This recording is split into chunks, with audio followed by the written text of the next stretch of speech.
Thanks for tuning into this episode of the Human Performance Outliers podcast with Zach Bitter. All right, folks, welcome back to another episode of the Human Performance Outliers podcast. I'm your host, Zach Bitter, and today I have a guest interview for you. The guest today is Collier. Kara is a registered dietitian, nutritionist, licensed dietitian, nutritionist, and certified nutrition support clinician who specializes in glucose control and metabolism. She graduated from Purdue University and previously worked at Memphis VA Medical Center as a clinical dietitian and at Providence Hospital and in a management role at Nutrinex. She is the co-founder and VP of Health at Nutrisense. So with Kara's background and education in glucose, I wanted to talk to her a bit about just how her body responds to different foods, timing, lifestyles, and things like that with glucose. And with that, how are these new devices that are now on the market called continuous glucose monitors informing us and impacting the way we look and view food and the way we kind of go about our nutrition with that. So we dove into a lot of different topics. One that kind of sticks out in my mind is just this idea of adding versus subtracting to our nutritional approach. Because I think a lot of times when we get into health and nutrition, it becomes this game of what should I get rid of? What is doing me harm? What can I take away versus what are things we can add to this to make things better that aren't going to come with a lot of unforeseen consequences and stuff like that. So I wanted to hear about all of that and how these devices have been used so far and what data they've kind of pulled from them at Nutrisense and what are some of the things that are kind of coming up on the horizon with it as well. I had a long list of topics to chat with Kara for. We got through all of it. She was very efficient. So we did a pretty good dive into continuous glucose monitoring and glucose control in general. I think you'll walk away with some interesting takeaways or ideas that you maybe want to play around with yourself after kind of thinking about some of the information we had here. Coming up on the show, if you are on the show's Patreon page, you may have already seen this. I have a couple episodes, or actually a few episodes up there right now, and those include an interview I did with Alan Argon. Alan is recently just had a new book called The Flexible Diet. So he is has an interesting approach where it's like, let's make sure we plug in some of the things that we need and kind of start there. And then from there, start looking at how we can use or fill the rest of our nutrition in a flexible way in order to personalize it. One of the interesting things that Al and I chatted about was just this idea of food guidelines in general, which personally, I've talked about this on the show before, I find very restrictive in the sense that they tend to say this is the way to go. And if it doesn't really work well for an individual, it's almost kind of like you're forced to maybe say, this is what I have to do versus looking at food as something that's a little more individual and everyone's preferences and tolerances, ability to sustain a certain approach is going to be different. And I think with Alan's approach, he covers a lot of those bases. You can personalize and individualize it enough where if you do like a certain way of eating, you can use his information to make sure you're doing it the right way. And I find that a lot more inviting than telling people you have to eat one specific way. So that was a fun chat with Alan. He's also very well researched on the topic of protein. So we dove into some of that as well with different lifestyles, different recommendations and things like that. Also coming up on the show, I have an interview with Vinny Crispino, who is a really interesting guy. So he was a competitive Division I swimmer in college, moved out west, tried to take on surfing, ended up breaking his back while surfing one day, drug himself out of the water and back to his car. And, eventually the next day made his way to the hospital and was diagnosed with, essentially broken back and given the option to fuse some of his vertebrae together, which he wasn't super excited about because it was going to limit what he thought would be his full potential. So he took an alternative route to that. And along the way, it ended up being like a nearly 10-year journey. He started a company called Pain Academy, which is basically looking at what are some things that we can do, whether we're already in pain or not yet in pain. I'll say not yet, because I think as you age, there are just certain things that tend to not feel as nice as maybe they did in our youth. What can we do to kind of like clean up our environment in a way where it's more conducive to not have that be part of our normalization of lifestyle? And that's kind of what his move is at Pain Academy. So I wanted to hear about his journey, his story, as well as Pain Academy, what they're doing over there, what their approach is, and ultimately chat a bit about his next big goal, which is to take on an ultra marathon. He's going to be running a 50 miler here this year, which he's currently preparing for. So near the end of that interview, he kind of turned the tables on me a little bit and started asking some questions, mostly about kind of the mental approach to ultra marathons. So we dove into that topic a little bit at the end as well. So all those episodes are up on the show Patreon page if you're interested. Those are ad-free and early release. So as those will eventually become available to the public, if you can't wait and you want to get them ad-free now, heading to the show's Patreon page is a great way to do that.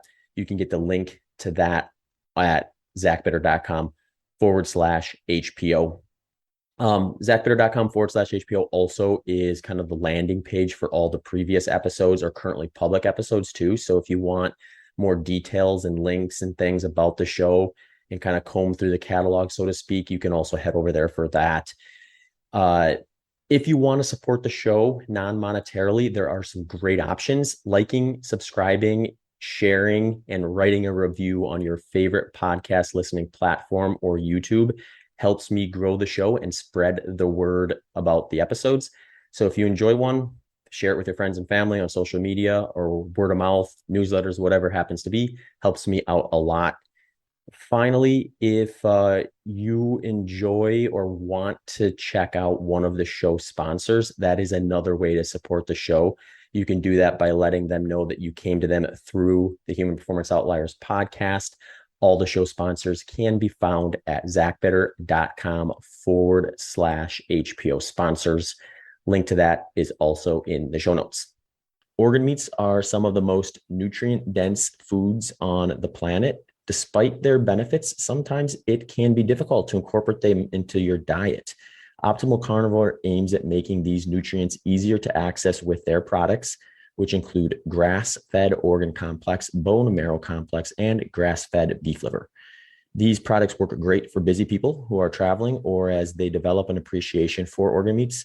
Their grass-fed organ complex has 9 different organs, including beef liver, brain, thymus, heart, kidney, spleen, pancreas, lung, and gallbladder. Bone marrow complex contains the same components as bone broth. Their products are 100% grass-fed and grass-finished and free of hormones, pesticides, antibiotics, and GMOs. They also plant one tree for every product sold. If interested, you can visit amazon.com/optimal carnivore and use the code HUMANSAVE10, that's HUMANSAVE10, for 10% off your next order. As always, all HPO sponsors, links, discounts can be found by visiting the show sponsor page at zachbitter.com/HPO sponsors.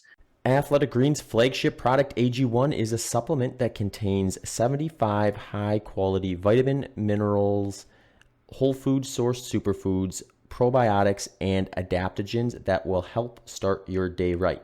I like to take 1 scoop of AG1 first thing in the morning. Usually I'll mix it with about 8 ounces of cold water and have that right before my first cup of coffee. I like to take it on an empty stomach because per Athletic Greens, that's the best way to absorb all of those 75 high quality vitamins and minerals the best. So usually I'm heading out for a run after I've been awake for about an hour or so in the morning, and I like to have an empty stomach anyway, so that fits nicely there along with my cup of coffee first things first.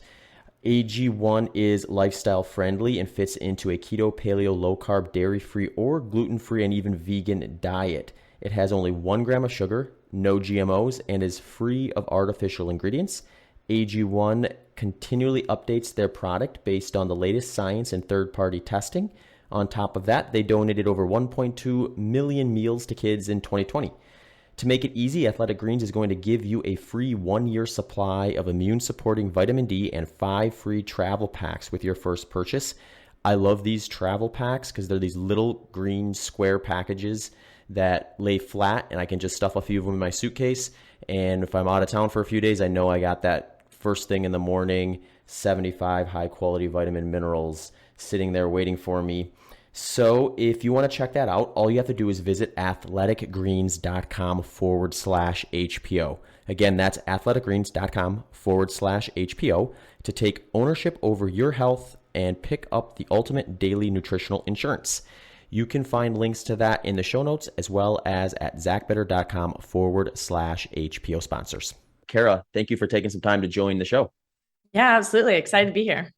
Yeah, it's a topic that I think a lot of the listeners to this podcast, and I know myself, is very interested in. Just over the course of probably the last couple of years, actually, it's just kind of come up every now and again through a variety of different topics. I think the first time I really started to think about it from a personal standpoint, being an endurance athlete, was I had Dr. Mark Bubbs on the show, and he wrote a book called Peak. And in it, there was a small study where they were looking at 100-kilometer racers, and they actually subdivided it into kind of elite participants and then just kind of like hobby runners, if you can consider running 100 kilometers being a hobby, I guess. But the interesting thing about all of that was it was just the way the glucose responses to the recommended fueling strategies per participant, I guess, like current level of ability or their goals, I guess, like their intensity they were able to race at and things like that, ended up making a difference in the response on the CGM monitors, and kind of like indicated that like the fueling strategy would maybe need to be a little bit different depending on the person and their goals and all that stuff. And at that point, I'm like, okay, there's probably more to this than the snapshot pinprick glucose testing that we've done historically. Yeah, absolutely. So one of the biggest insights we've had as a team when we're seeing now thousands of people's glucose data is truly how unique each individual is. And there really isn't a one size fits all approach where it comes to fueling or where it comes to disease management, disease prevention. Regardless of your goal, what we're really seeing with real data is how different we all are. And then that is not always supportive of then the advice or guidelines that are given out that are more population level. And that's where, the best we could do historically was give some more population level recommendations. But as data becomes more available, not just glucose data, but all types of data, I think that's the shift we're going to see, is those more personalized interventions, recommendations. And that's where people are going to be able to see them, their performance or their outcomes or their health move the needle more, is when we really get to dial in those unique differences. Yeah, it's really fascinating when you think about it, because like you mentioned, at a certain point you have like population recommendations, then you dig a level deeper and you can look at some of the strong studies that when you actually like break it down, you can sometimes tease out percentages even of just like, oh, like X number of people in the study responded this way. And then there's a small group that for whatever reason didn't. And you hope that you fall within the majority if you're just going to go with the population recommendations. But if you happen to be that minority group, then, you're sort of left doing a lot of trial and error unless you have some more kind of intimate looks into yourself personally. I think like CGMs, heart rate monitors, like heart rate variability type stuff, these type of like more personal interventions, I think are really cool new ways to kind of drill down a little bit more and just simply open the door to individualized nutrition a little more than maybe it would have been in the past. Yeah, absolutely. It was really difficult to individualize something, like actually individualize it. And so I think we're at that turning point. And what a lot of people probably don't realize when they're just reading the abstract from a study or the study headline, when it says, it's better to eat X for your health, what they don't realize is what you just said. When you look at the details and you look at the way the graphs look or the statistics, is that there's always this subgroup that didn't fall into that headline or that takeaway. And then that's what we're seeing when you pair it with data, is there's always these variabilities between people. And so once that's more accessible, I think it's really going to move the needle in just like health and wellness and fitness and being able to really dial in and speed up that learning curve. Like you said, if you're really willing to be determined and stick with it, you can probably figure out if you're the minority eventually, but it's a lot of trial and error and probably a significant amount of diligence and just organization on the individual's level if you're doing it without some of these feedback loops, where it's just going to get easier for the average person to kind of figure out these answers much quicker, which is just kind of a win across the board. Mm-hmm. Yeah. And, one thing I was curious about when I started learning about kind of some of these variances, and the crazy ones are just like you'll have someone test like two different foods, and even if both are like on paper supposed to create like a specific type of response from a glucose standpoint or blood glucose standpoint, you may have like wildly different outcomes for like someone has like a piece of fruit versus a cookie. And I think most people would probably think, oh, that cookie is going to be a much larger spike because there's probably more actual sugar in it, less fiber, certain combinations of things that on average would likely make that more catastrophic. And maybe they get that, but then someone else tests it and they get a reverse. Is how much of that is just like the genetics of an individual, where there are maybe certain foods that certain people should prioritize over others? Or is that something where like this person who gets a crazy spike from a specific food group, is that somewhat to do with them just never eating it and then deciding to have it on occasion? If they would kind of work that into their diet, do we see like a better corrective mechanism in our bodies that kind of minimize that much of a blood glucose spike? Yeah, it's a great question. And there's a lot of research on this trying to answer that question exactly. Like, what are those different components that cause somebody to have such a different response to something than someone else? Like, you can give 100 people a banana and you might expect them all to respond the same based off of glycemic index, but they're all going to have different responses. But we don't know exactly what the main drivers are. I think there is a large component that is genetics. If we had to just guess based off of the research now, it's at least 50% of the reason for that variability is probably genetics, which means that might mean that if you have a high glucose spike to bananas, you're probably always going to. But then it's certainly not the only thing driving that variability. There's also a lot of research that maps somebody's microbiome composition, and that it correlates really well with then their glucose responses. And we know that we can alter or change our microbiome composition to some extent. It's much easier to change it in younger years, but we certainly can do it in adulthood too. And so we do see people that if they have GI issues or kind of inflammation, chronic inflammation, systemic inflammation, if you improve those things, sometimes those unique responses they have can get better over time. There's probably more reasons beyond just the genetics and the microbiome. We know also things like your environment, like air quality, water quality, all of these types of things are also going to influence some of your glucose responses. And then we know just from the stance of never eating something, especially for those who have been really low carb for a long time, I'm sure we'll get into this a little bit more, but if you're reintroducing a high carbohydrate food for the first time, your body might not be as used to processing that type of energy system. And you might have higher glucose responses at first, and then eventually that can get a little bit better over time. So there's definitely moving pieces to the puzzle and a lot of components to take into consideration, but some are easier to change than others. Of course, our genetics not so easy to change. Yeah, some we're kind of stuck with dealing or working around more or less. So. Yeah, exactly. The interesting one, because that I'll talk about with low carb quite a bit on this podcast and with my coaching clients, is just whenever we talk about any specific approach, I try to highlight like these are the potential advantages with this, or this is what maybe the strengths of this approach are, but here are some of the trade-offs that are going to come with it. And then I think it's more about the person deciding if the lifestyle trade-offs are things that are meaningful or not for them. So like with low carb, like you said, there's always, you drop the carbohydrates, you improve your fat oxidation rate. So yeah, you maybe are better at calling upon this like essentially exhaustless resource of energy, but then you downregulate your body's ability to use exogenous carbohydrates at the frequency at which you'd likely be able to if you're following a moderate or high carbohydrate diet. So It sounds like we see that in the blood sugar response data as well.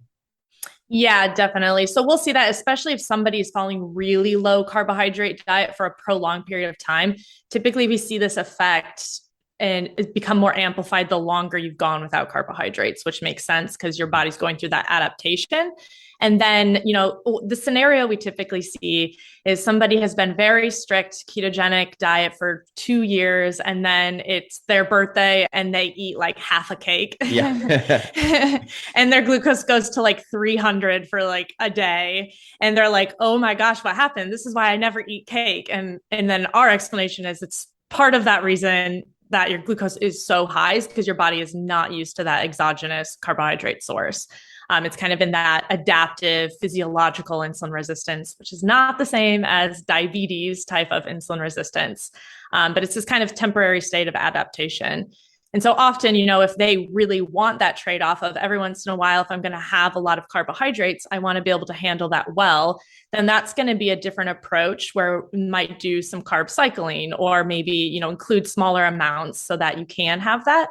Where other people that trade off, just like you said, it's personal. They're like, actually, I can go without the cake. I don't care. And so then it's more for them a decision of like, I'm actually just going to like stay more on this and not have those deviations as much.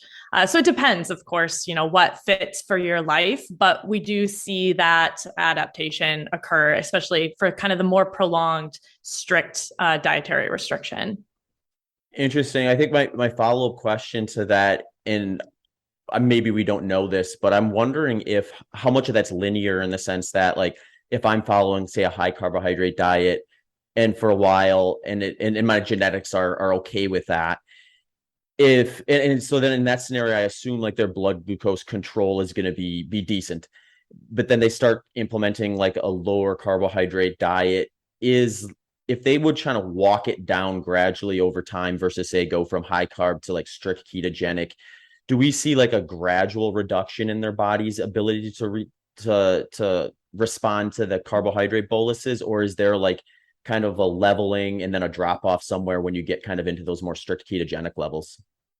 Yeah, it's a good question. I don't know if I've seen that more in the literature, and I certainly haven't seen it where somebody's wearing a CGM that whole time, like stretched out, kind of paired that way.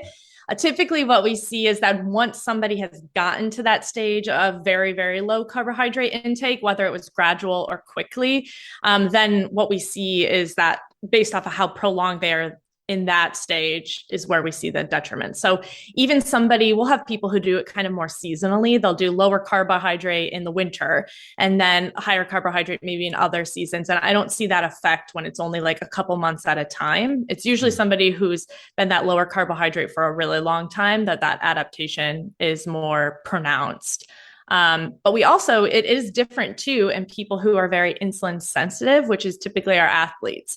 They are usually a little bit more less subject to that effect. And again, it's different. Sometimes, people do see it pretty dramatically when they try to increase those carbohydrates. They have to taper a little bit if they're trying to include more carbohydrates. But athletes in general tend to just be more metabolically flexible, even if they're not consuming the carbohydrates. So often we'll see very low carbohydrate athletes who want to try experimenting with some carbohydrates. And that's why they're using the CGM to really see how much, what types, when. All of those questions are kind of hard to answer unless you're willing to spend a lot of time. The data, again, speeds up that learning curve.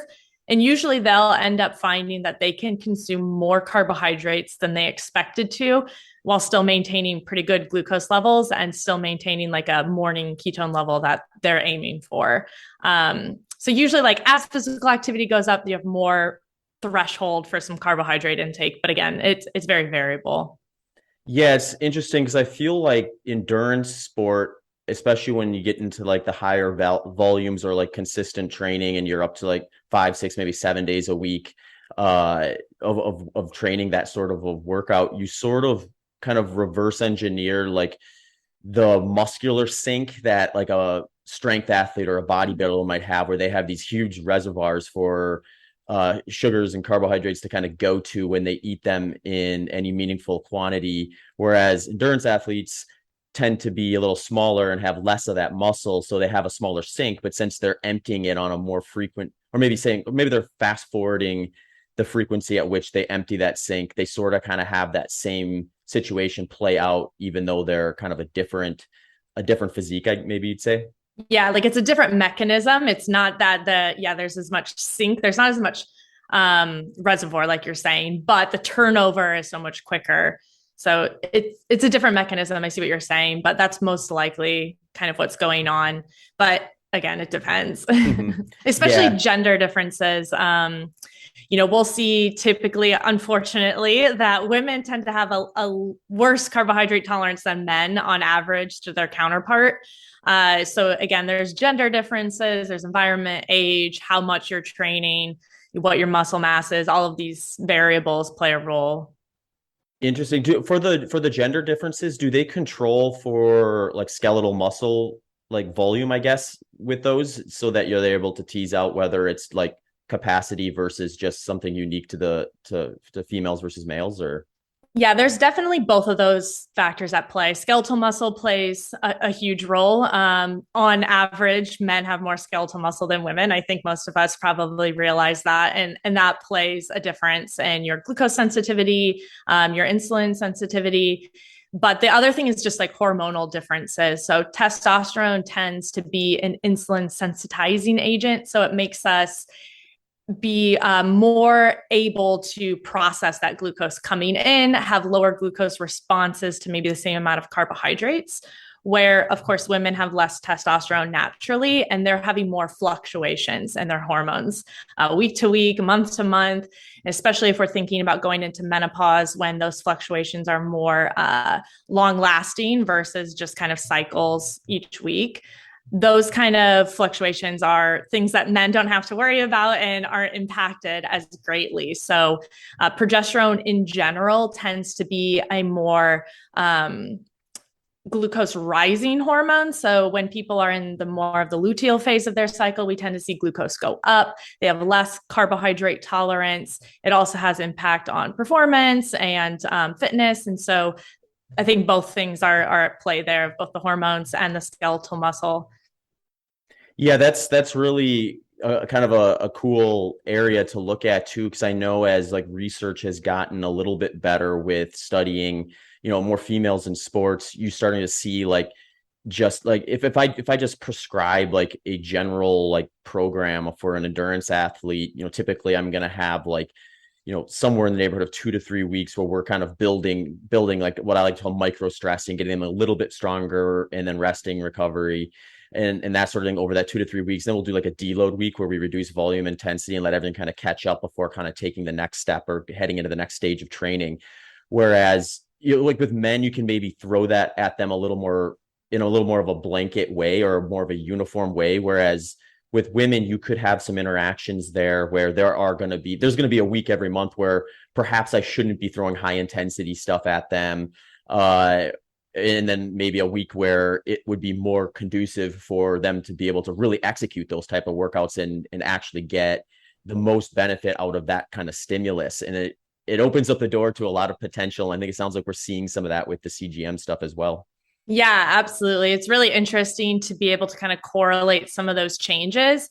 And a lot of women in our app are tracking kind of where they're at in their cycle and comparing that to their glucose levels, especially if you're really consistent of what you're eating, what you're training, then you can see those variables more clearly. Whereas maybe like an everyday person that's not necessarily an athlete and they're eating something different every day and they're not working out consistently, it's harder to see that variable. But when you're really dialing in, you can tell the difference.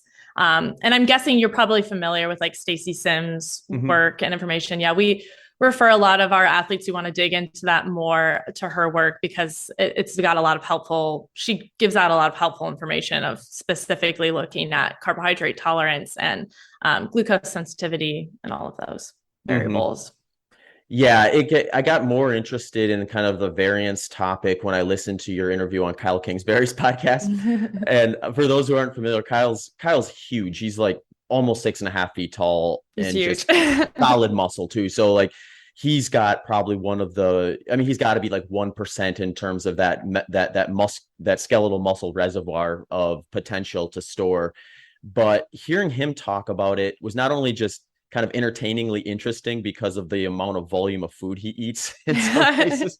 But it was also kind of interesting to hear just how he did a lot of kind of N of one experiments with himself and saw some pretty significant alterations in blood sugar response for even with someone that size.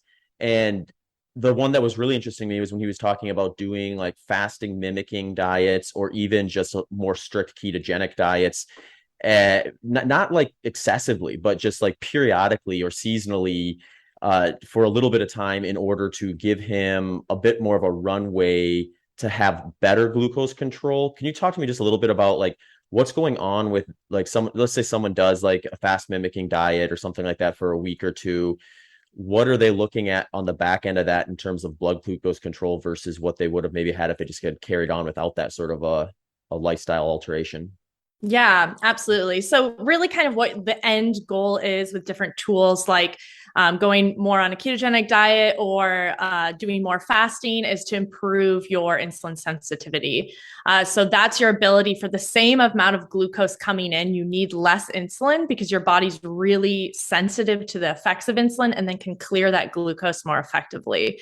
And so some of our biggest tools in order to improve our insulin sensitivity is first some basic things like eating a healthy diet. Like it depends on where you're starting, of course, being a normal healthy weight, but some of the most effective tools to kind of take it to that next level are fasting because it helps our body be able to do more with less, essentially. And then same with that ketogenic diet, as we were talking about, you're training then this other fuel system. And at first, in that initial adaptation, you're teaching your body how to be more sensitive to the smaller amounts of insulin and less glucose. I'm getting a rest from maybe using that other fuel system as much. And then the other big one, as we mentioned, is physical activity, and especially resistance training can help build that reservoir where then your muscles are that huge sink for glucose, and it really increases insulin sensitivity. So kind of what Kyle saw in his N of one, but what we've seen in other people is then when they implement some of these periodic tools or levers in order to improve that insulin sensitivity, you can see those effects even after maybe you've stopped doing it. So he can do the intermittent fasting protocols. So he's doing kind of more of the fasting mimicking, where he's doing like a low carb meal once a day and not eating as much. And then he can see those benefits for a couple months afterwards as he's kind of fine-tuned his internal system, so to speak, in order to kind of reap those benefits. And then when he's wearing the sensor periodically, he can see when it's starting to trend back up. So he's eating the same meals, having those higher glucose responses. That's now a trigger to him to kind of cycle back in to reuse some of those tools, which I think is a really interesting approach and liberating for a lot of people because we tend to go into extremes as humans, especially I think people in this field are people who are more prone to going to extremes. And often you find a tool that really works for you, like fasting. And so then you're all in on it and then you're like doing it forever for the rest of your life. When sometimes those periodic approaches are actually better, because most likely that's what our body is built for too, is kind of the different variability and variations in what we're eating things seasonally, sometimes fasting more, sometimes fasting less. And so I think there is also something to be said about kind of mixing things up and trying to like stress yourself a little bit in different ways, but it doesn't always have to be the same stressor consistently for the rest of forever. Mixing that up can actually be really helpful for the system.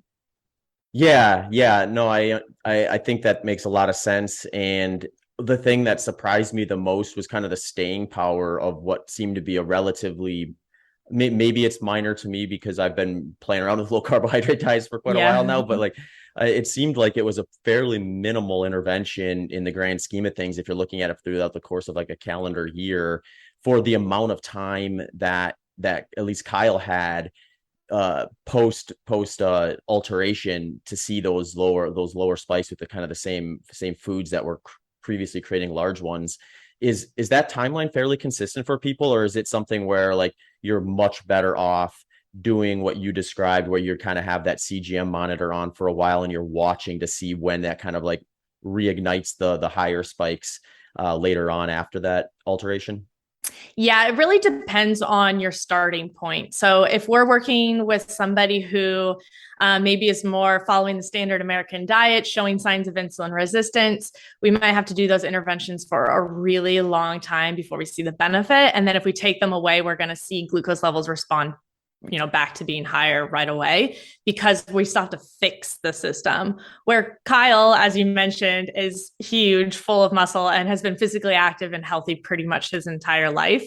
And so for him, it's easier to see the effects more quickly because he already has like a healthy baseline metabolic flexibility, metabolic engine, so to speak. So it really kind of depends on where you're starting at and how metabolically flexible you are, in the beginning of how quickly you might be able to see those changes and how long some of these interventions you might see the benefits for. So it really depends, which is typically the answer to a lot of Yeah. questions, not what people are looking for, but Yeah, we it never seem to varies. be able to get around that. Not, at least not if you're Yeah. looking for specifics at your specific individual scenario. So I think it's fun to do that sort of stuff though, so I don't get too upset about it usually. Um, yeah, the other thing I wanted to kind of circle back to, because I'm kind of interested in just like the lifestyle factor here. If we look at kind of that sort of similar scenario but different mechanism of like the smaller endurance athlete and the larger strength athlete, when I think of the lifestyle there, I think like these strength athletes a lot of times they're getting, their time spent at activity, since it's intense, tends to be lower volume relative to say someone training for a marathon.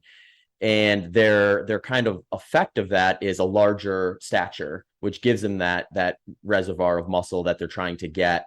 So if they would like kind of say deviate from the gym for a couple weeks or take an off season, the timeline where they're starting to like lose an appreciable amount of muscle mass and lower that sink is going to be kind of a longer time frame versus say like an endurance athlete who goes into like a peak training phase, then tapers for a race for say 2 weeks, does the race, then does an off season of 2, maybe 4 weeks. Now they're looking at say upwards to 6 weeks where their metabolic needs have drastically changed from what they were doing in the lead up to that. Do you see a lot of issues with like glucose related things with endurance athletes since their lifestyle tends to be so polarizing comparatively to the average person? Yeah, that's a great question. And you definitely can see the effect as soon as you kind of stop some of that training. And that's where you really have to have a different nutrition and dietary approach depending on where you're at. And I think maybe some more like recreational hobby athletes don't think about that as in depth as maybe more professional athletes are thinking about it. But especially when it comes to carbohydrates, if you're consuming close to what you were in training versus now suddenly you're tapering off a little bit, usually a pretty dramatic difference in how you're tolerating those carbohydrates and how you're responding. And so certainly need to account for that because it is going to be a bigger drop off. Surprisingly, though, people can lose a lot of that muscle mass much faster than you think, too. A lot of times I feel like people look the same, but they're losing some of that insulin sensitivity if they're not lifting as much more quickly than they probably appear physically. There's even research that people who've taken just 1 week off from the gym, and this isn't like weightlifters professionally, this is like recreationally, have enough of a statistically significant decrease in insulin sensitivity just from that 1 week off. And so that can be applicable to kind of your everyday person who's on vacation for a week and then they're kind of struggling to get back into the swing of things when they get back. And really just even taking that time off can make a pretty significant difference. You can gain it back really quickly too, which is the pro. That muscle memory, you've taught your body how to be metabolically flexible. Usually it's much easier to get back into it than the very first time you're ever doing it. But there is that drop off kind of in both types of athletes. Mm-hmm. Interesting. Yeah. Yeah. I always really have a lot of fun kind of thinking about just the lifestyle factor and how that changes different dietary approaches and why one thing works for someone or different for another. And then obviously you have to include the other things that we talked about, like genetic stuff, like gender and all this other things that can kind of add some complexity to everything that we're trying to figure out here. Um, one thing I wanted to talk to you about too is like a lot of times when we look at like nutrition or nutrition culture, I guess, I feel like oftentimes it gets led down this path of like elimination versus addition in terms of what is going to actually add value to the person's well-being.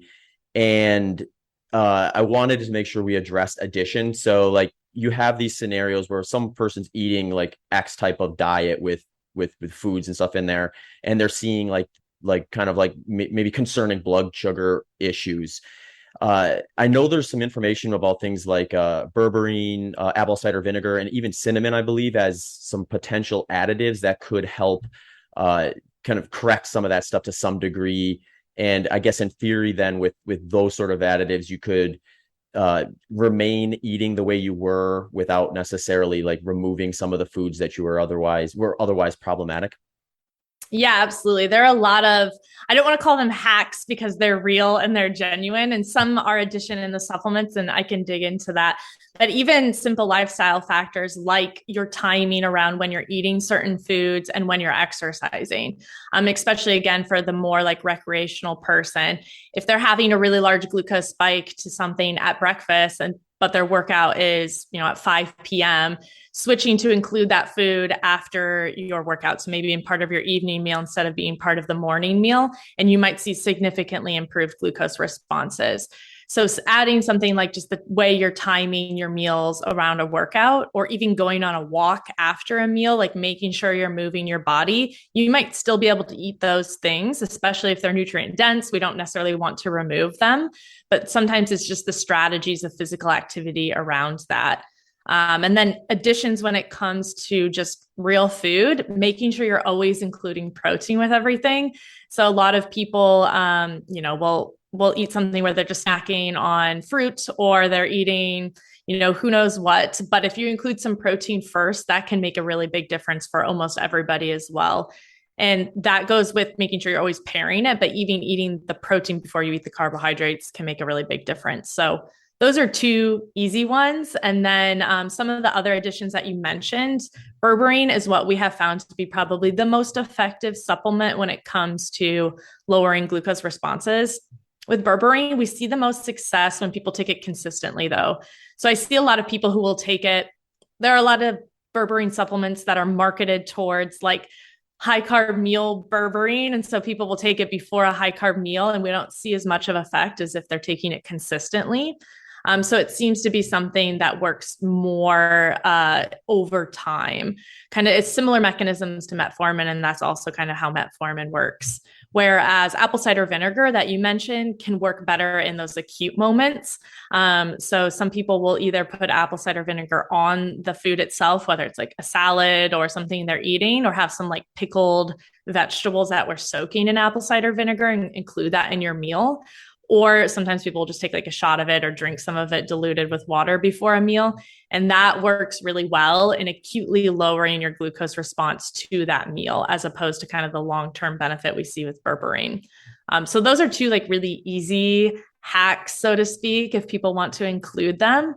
But then there are some of those other alterations, like the way you think about meal timing, even the way you think about when you're eating. So sometimes a lot of people are really sensitive to higher carbohydrate meals, or even just larger volume of meals later at night.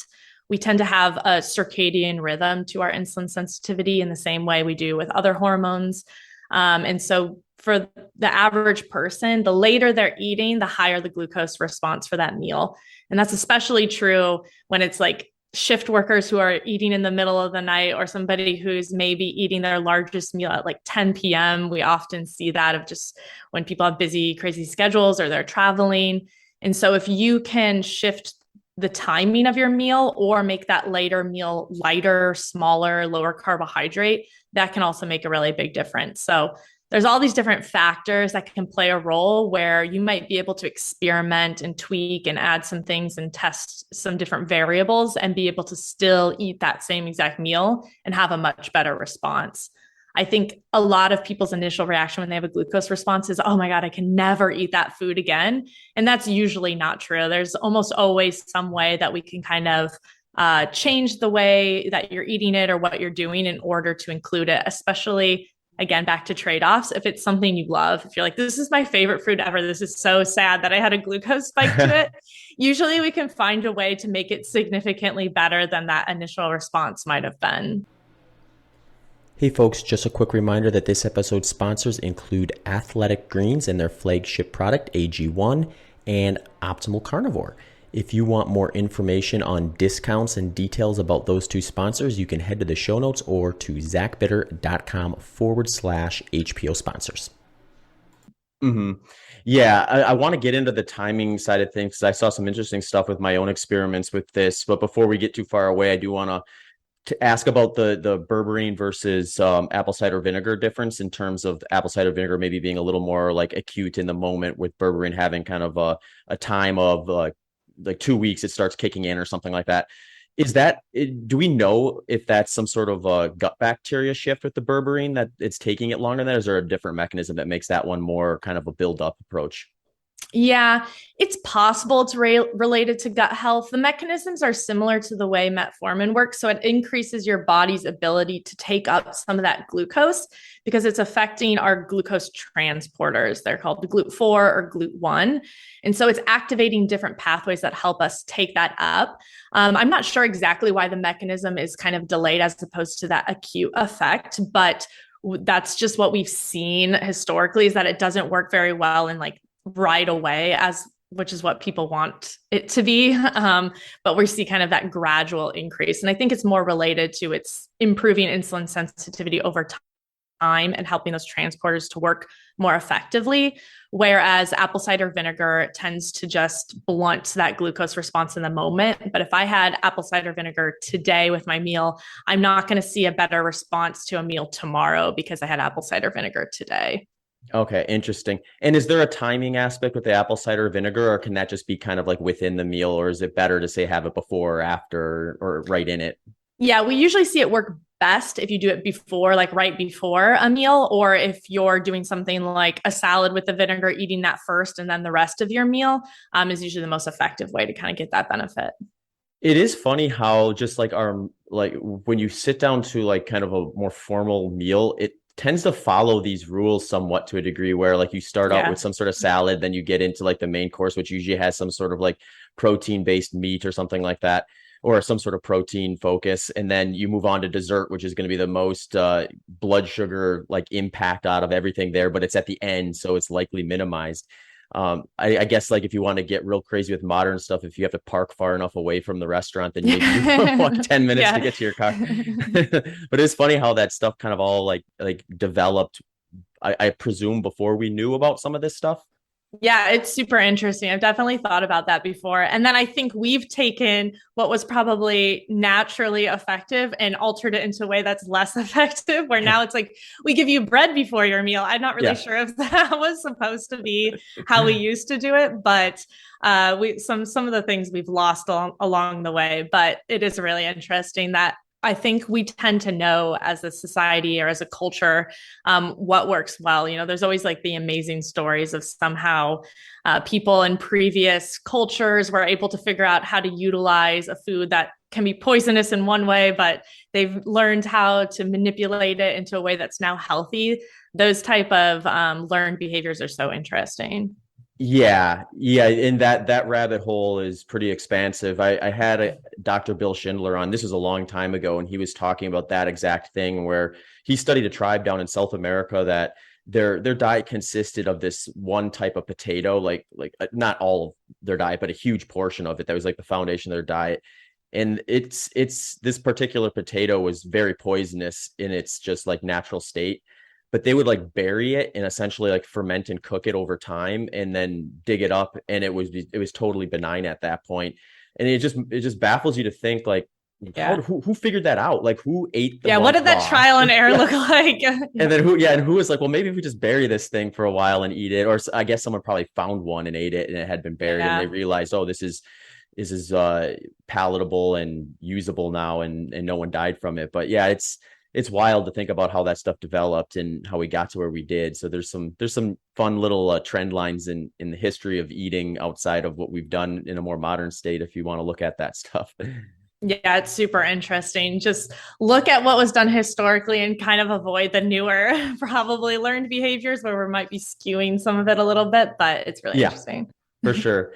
Yeah. Yeah. So for the timing stuff, there's a few things I'm really interested in with this. And some of it's just kind of like the blood sugar response minus food. So um, I noticed when I first started wearing a CGM monitor that I had like a little bit of a blood sugar rise in the morning, no matter what, like regardless of whether I had anything or any calories, whether I had coffee or not.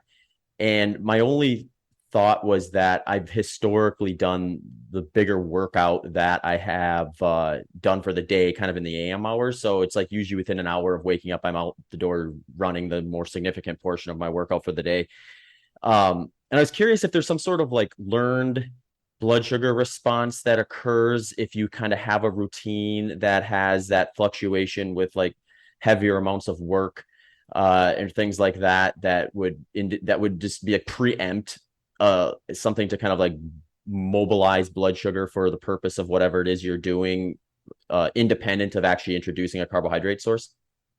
Yeah, that's really interesting. Kind of two parts to that. One is the learned behavior. We do see this sometimes, especially if people eat at like the same exact time every day. Your body starts to anticipate that, and your hunger hormones can also get cycled to that schedule. And so then when you alter that, we'll typically see that people's glucose responses start to go down a little bit when they're normally going to eat because your body's starting to like create that process of expecting food. But then related to the small glucose increase in the morning, this is actually a pretty common trend we see. So it may or may not be related to the fact that you have that kind of learned behavior of a schedule. But this is kind of just a normal dawn phenomenon, so to speak, where we tend to see people have a small glucose increase in those early morning hours.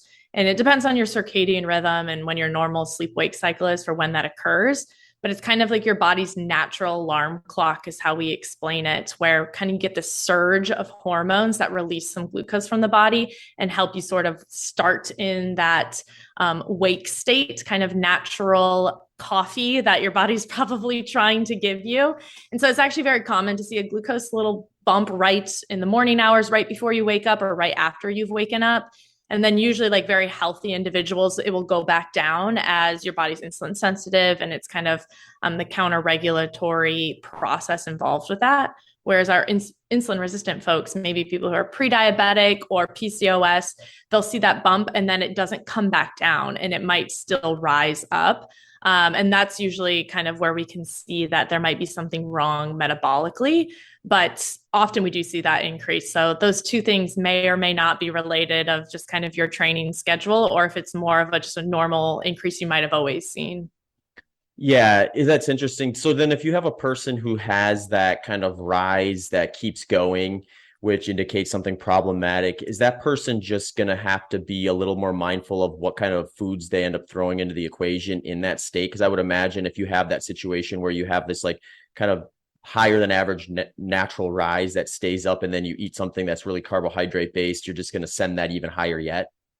Yeah, absolutely. And especially considering how long that person's been fasting, you could be in an even more insulin resistant state in those morning hours. So, really focusing on protein and fat and limiting the carbohydrates and having a lot of nutrients, doing some like mild physical activity, walking, movement, any type of activity in the morning will kind of help to counterbalance that.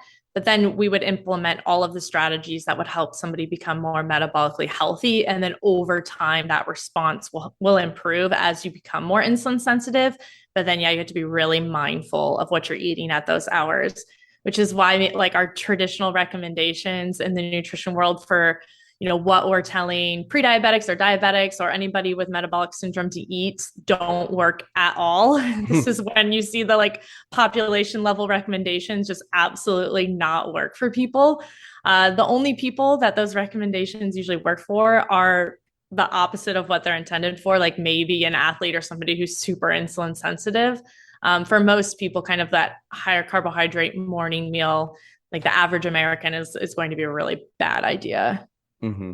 Yeah, it makes sense. And the other thing I had that I did a little N of one experiment for, and I want to redo this one because I want to do it for a longer period of time and just be a little more strict on how consistent I am with it. But one thing I noticed when I was wearing a CGM for a while was if I had like a meal in the morning, like my first meal of the day, and had that exact same meal in the evening around dinner time, I'd have a much bigger spike with that meal in the morning than I would in the evening.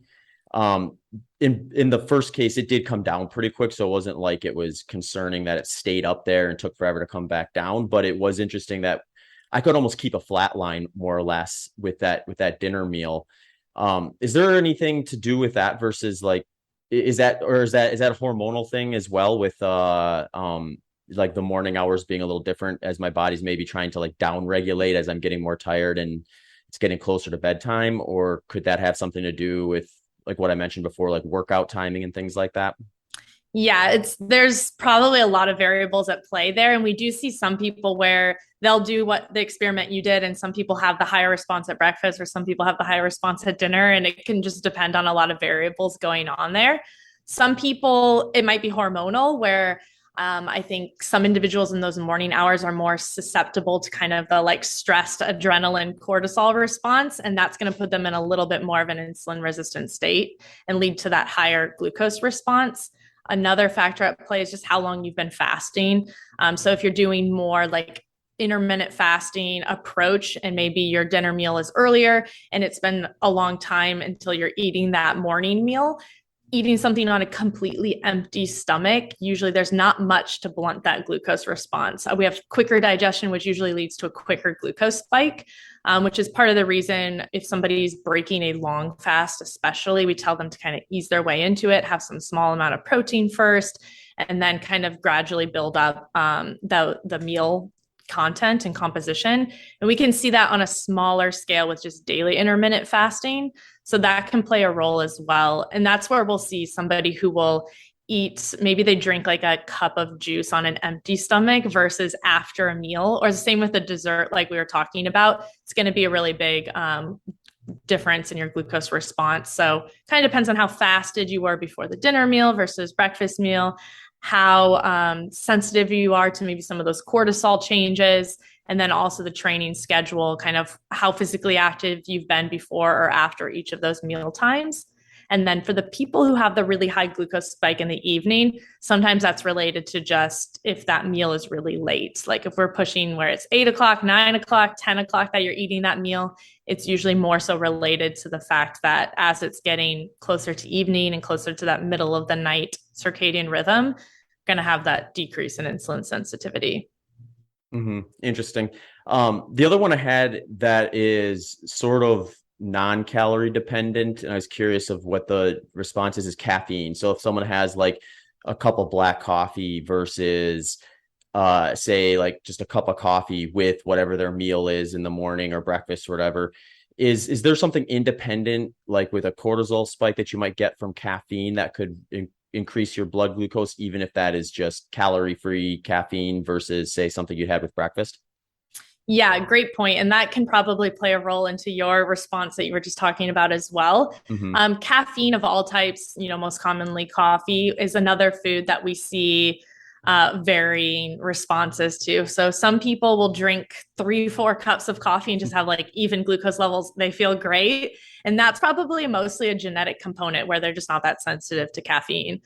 Where some people, they'll drink 1 glass of black coffee on an empty stomach and they see a glucose spike, they feel jittery, they feel anxious, and they're just probably more sensitive to the effects of caffeine, and their body is registering that more as a little bit of a stress response and kind of sending that cortisol up, which then leads to glucose rising as well.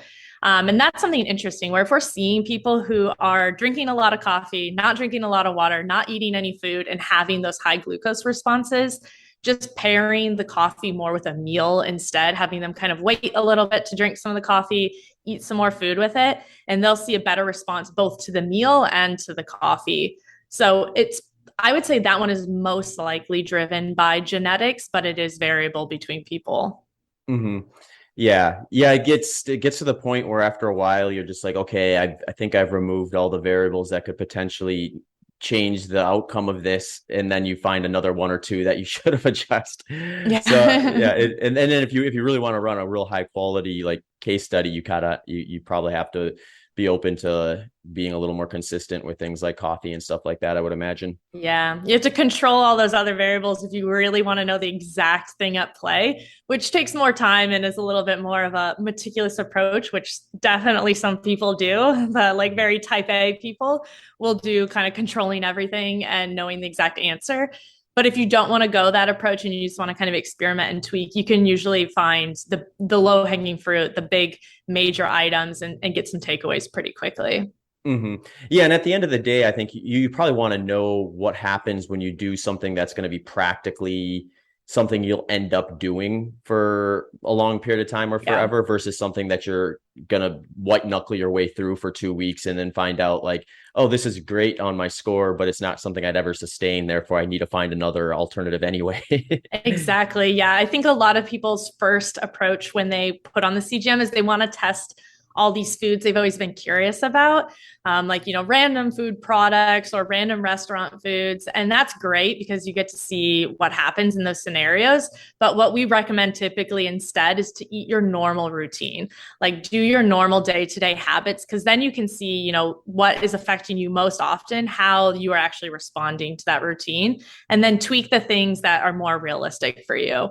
Like, yeah, some people might be like, well, I'm never eating that again. And now it looks way better. But they know as soon as they take it off that they're going to go right back to eating the other way. So you have to be true to yourself too, so that you can actually know, if this is a realistic routine I could follow, what does it look like? What experiments are worth running? If you know you're never going to get rid of your evening glass of wine, then don't even get rid of it on the CGM either. If you're like, I'm never going to do this, Yeah. you got to know yourself. Yeah, find the best path forward with that included. Then, if that's something that's a non-negotiable, it makes sense. Yeah. And that kind of leads me into like kind of the one of the final topics I'm interested about is just like the behavior change that you see with people when they have this level of information. Because I mean, it's one thing to be like, oh yeah, I'm just, I'm cooking cupcakes for my son or daughter's birthday party. I'm gonna taste a little bit of it and have a little nibble here and there and things like that, and then not think twice about it versus doing that same thing and then having your CGM monitor say, hey, look at that, you just spiked your blood sugar. Do you see like that sort of a behavior change happening when people are having these sort of devices connected to them in a meaningful way? Yeah, absolutely. I think it is one of the most effective behavior change tools I've ever worked with. So I'm a dietitian by trade. And previously, when you don't have a lot of tools, you can educate somebody on something and they may or may not do it. Our motivations aren't always very strong. And then now working with clients who are using the data, it is like night and day, and the difference and just the ability to stick to behaviors in the long term and not just kind of like short term motivation. Our brains are hardwired for immediate gratification. We love that like immediate feedback loop, which is why social media is so addicting, which is why, the taste of the sugar is addicting, because it's that immediate gratification that it tastes good. And so then data like this helps fill in that gap of the immediate gratification or immediate consequence that is more tied to what you might actually want in the long term, which is probably more like health or your, weight loss goal or your pattern or program you're trying to stick to. It's really easy to lose that motivation in the moment when, you're making the cupcakes, where now it's like, oh, it's not even tempting because I don't want to see that on my data. And so it's so much easier to have that like true internal motivation that you're actually going to stick to. So it's a great behavior change tool. And that's for anything that's real-time feedback. Real-time data really closes that feedback loop between your behavior now and the outcome. And that makes habits just super sticky. Yeah, it's really interesting. And I wonder too, if you've seen anything with the staying power of that, because one of the questions I'll get from time to time when people know that I've used a CGM before and they're curious about checking out, they'll ask like, well, do I need to wear this forever now? Or is this something I can just collect a bunch of data within, a couple of weeks or a month and then kind of just use that and implement it? And generally what I tell people is like, it's probably going to depend on your personality. Like if you're the type of person who wears it for a month and answers all the questions you have, you can probably just replicate what you were doing and assume it's going to stay pretty consistent. And then if you decide to make a lifestyle change down the road, that's maybe where you'd want to throw one on again to see what that does, versus the person who's a little more like out of sight, out of mind. And as soon as they take that CGM monitor off, it's like, I'm going to get away with everything because I don't have this thing kind of, over my shoulder, so to speak. Yeah, 100%. It depends on your personality. I think for a lot of people, exactly what you said, there's the information gathering stage in the beginning where you probably want to wear it more consistently. And for some people, that might be 1 month is enough time for you to gather all the information you need. Whereas for other people, maybe it's more like 3 months. And then from there, it might be periodically putting it on if you've changed your routine or you feel like you're in a rut or you've lost some motivation. But then there's that other type of person. We have clients who have worn it consistently for years since we started the company because they're like, when I take a week off, I immediately go back to all. It's the only thing that keeps me accountable, and it's worth it. They're like, I know exactly what it's going to say. I'm not learning anything new, but it holds me accountable more than anything else, that they just wear it consistently. So some people don't need that data all the time to be able to stay accountable, but some people honestly do, and it's a worthwhile trade-off. It's kind of an expensive accountability partner, to be honest, but it's cheaper than maybe them slipping back into their old habits that are going to lead towards, a life that they don't want for themselves. So if it works for you in that way, for some people, it's really effective. Mm-hmm. Yeah. Really interesting stuff. And I mean, this has been great to kind of hear everything you've seen with all this stuff, as because I think this is just going to get more and more popular. And as these devices continue to grow, we'll probably see more add-ons that make them even more impactful. So before I let you go, I'd love to hear like what NutriSense has planned with this in terms of application now and things that you're maybe working on that are going to improve it or give people additional add-ons that can be useful in their nutrition journey, so to speak. Yeah. So one thing that we do that I think is pretty unique to NutriSense is we do pair all of our members with a one-on-one dietitian support. And the reason we do that is because, as we've mentioned here, there are a lot of variables at play and there are a lot of nuances. And so that is a human on the other side to kind of help you sift through some of that nuance. And so some people might just ask them a question every once in a while where it's like, what's going on here? Am I missing anything here? Where other people might message them daily for more kind of handholding or support. They're kind of there for however you feel is best suited for you. But then looking forward to kind of what we want to do at NutriSense is connect more of those other data streams to answer some of those questions more easily. So maybe that's connecting your menstrual cycle tracker so that you don't have to kind of understand those variables on your own, or connecting more of the HRV data so that you can see those correlations. So some of those data integrations and presenting them in a really intuitive and easy to understand way is what we're really focusing on right now. Awesome. No, that's great. And I love the kind of the landscape of like just having the virtual assistant kind of with any of this stuff, whether it be CGMs or like what they've been doing with like some just different like dietary approaches where you have kind of that back end resource where you get these scenarios where you get the information that tells you what's happening, but then you can kind of be paralyzed by the amount of information and not knowing where to start or what to actually do about it. And people, I think, can sometimes just say like, if they don't have that person helping them out that kind of knows the path, give up because they feel powerless with that information. So I think that's cool that you guys are building that stuff into it all and making it a little bit more of a streamlined learning curve for people who are interested in checking out what's going on inside. Yeah, definitely. I think, like we said, if you have a big glucose spike and you're like, oh, well, I can never eat that again. We don't necessarily want people walking away with the wrong takeaways. Mm-hmm. Our goal is to actually kind of really help them reach their goal and kind of do it in a sustainable way. So I think that human component is really important. For sure. Well, awesome, Kara. This has been great. If you want to let the listeners know where they can find you and what you're up to, whether it's social media or websites and things like that, feel free to share that with us now. And then I'll also tag that in the show notes. Yeah, definitely. So to sign up for the CGM program is just you go to our website, nutrisense.io. But on there, we also have a ton of information if you're just curious or want to follow along. So we have a blog, a newsletter. We're always kind of putting out the different things we're seeing, learning, thinking about.